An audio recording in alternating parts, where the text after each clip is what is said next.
માતાજી, ના તો મારે શોપિંગ કરવા જવું છે, ના તો મારે ફરવા જવું છે. અરે તો તારે આ સેલેરી બચાવીને કરવું છે શું?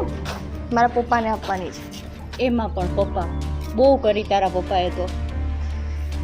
એવી વાત નથી પિયા, મારા પપ્પાને છે ને થોડીક જરૂર છે અત્યારે, અને આવા સમયે હું એને સાથ નહીં આપું તો કોણ આપશે? પણ બરોબર છે તારી વાત, સેલેરી આપ, ઘરમાં હેલ્પ કરવી જોઈએ, પણ તું તારા માટે તો કંઈક રાખ.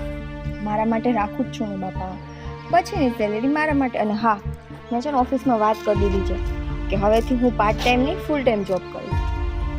વાહ, કેવું રહેશે? તો સ્ટડી સાવ નહીં એમ ને? નહીં, સ્ટડી સાવ. શું થાય છે તને? ખબર નહીં, મને 2-3 દિવસો બહુ દુખે છે યાર. આટલા દિવસ તો કોઈને કહેવાય તો ખરા ને, વાત તો કરાય ને. ચાલ આપણે હોસ્પિટલ જઈએ. ચાલ હોસ્પિટલને જો પિયા નહીં હલાય મારાથી. અરે અહીંયાથી આપણે રિક્ષા કરી લઈએ. ચાલ તો જાવું તો પડશે ને, અહીંયા કઈ થોડું સારું થઈ જશે. હાલ ફટાફટ, હાલ ઊભી થા. ગજબ છો તું તો. મારા મમ્મીનો ફોન. હા, ઈ હમણાં વાત કરી લેશું. કાપી નાખો. તારામાં આવે તો તું એનો વાત. હા તું ચાલ હવે અત્યારે.